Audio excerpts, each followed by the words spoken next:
It's been a long march. I am tired. You may be too. Feel free to allow any half-closed eyes to shut. All I ask is that you listen to what laps at the horizon line of change, and that with every breath you take, fuel those that have lost such a privilege. On days of pain, I often find myself here, standing at the focal point of many lucky to stand at all.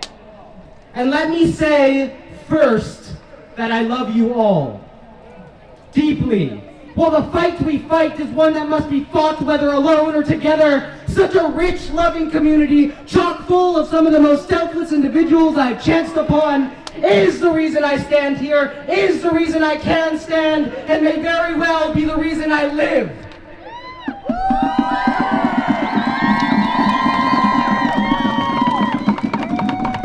With you all, I have found purpose in an industry lofted on high rises of bodies.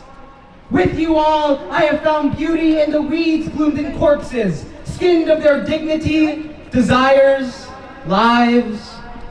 And with you all, I learned to hear suffering not as means to hate my fellow human, but as a reason to love us all the more. For together, suffering sprouts wings. Together, death sails mightily towards the winds of resistance.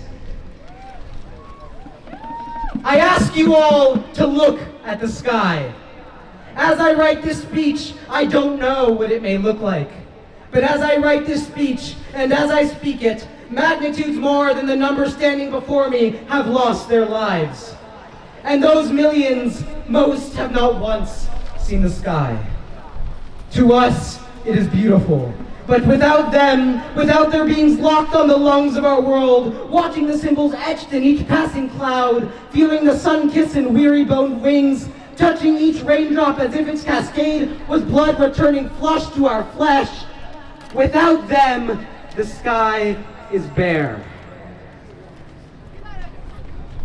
You know, many animals are deeply ritualistic, humans included. I do not wish to come off as human-centric as I detail the art of lives we are so deeply missing. The truth is, I can't know the pain of non-humans. I have been pained, I have met the brink of death, but I cannot speculate as to how fast or how longingly a mother's heart must beat as their child's plucked from the cord of that heart, and forced only to produce a lone final note that sounds desperation in their end. I have not stepped foot on those junkyards hidden in the underbellies of factory farms. I have not seen thousands of last breaths exhumed from their smoke shacks, nor have my young cheeks felt the air heat with the ash of their once existence. But the earth has, the sky too, as their bodies, whether as fecal matter or castaways, reinterpret an existence never held to the beat of their breast. For only in death are these lives freed to the earth. And these lives, they're not gone. Like the earth, us activists reinterpret the cycle of death industry's birth. As a result, I sometimes think of the animal rights movement as a large-scale funeral. For years I languished, hated, wholly hopeless, but this movement is not one of such hate.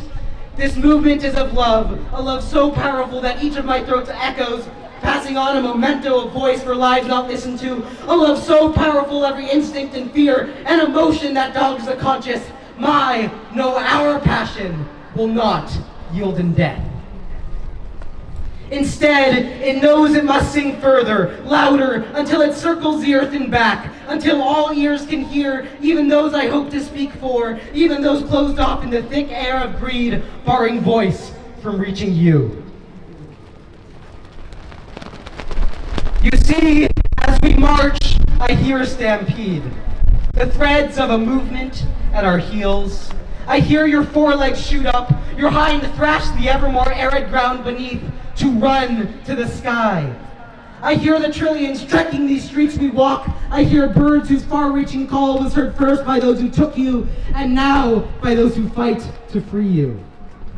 When I say you, I mean you. The second person ear that may stand tall before me, as well as the you floating in the air my voice sings from. The fresh air you once could never breathe, but the air that now, with every breath, returns to you life.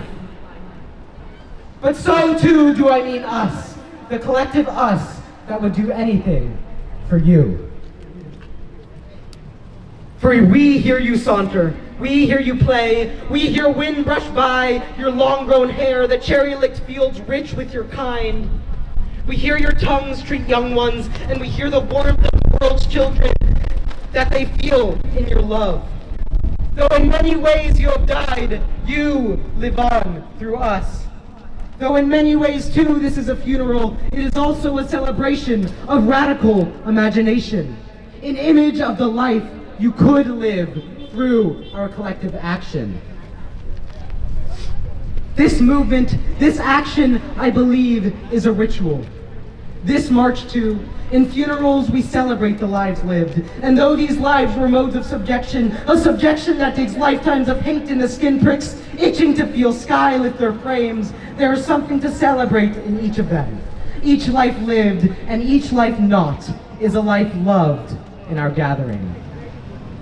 And though the brutality is senseless, though it is death nailed down for death's stake, we feel you in the world around us and in each other. We feel your pain in our own human way, and we feel a rise in our chests, rise against that which bars you from rising beside us. Through us, you rise. And until you meet us face to face, until the world sees us as equals, we will rally for your arrival. So let us sing until victory. Let us fight and let us march. Though it's been a long march, the march to liberation is longer and harder. It is violent. It winds through pyres lit for our defeat.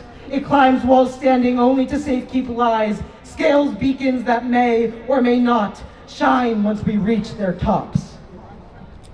It steps foot on big block monoliths, and it carves through cages of the soon dead to bear witness to the cries that lie inside. But let us march on still, and let us cry too, for through the thin bulb of our tears, we will see mirrored a world that cries for our success. From under our footsteps, and from the quake of our voice, that world will emerge. And once we march through the final cloud curtain, bearing life's oneness in its passage, let us see that world as ours, and let us kiss the sky together, for the dead above will feel our kiss. And though they may cry, let their tears be of joy. Thank you.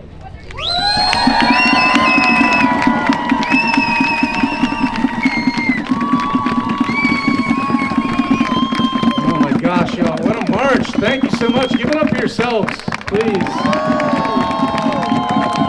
If you enjoyed this, it's because of the help of so many people.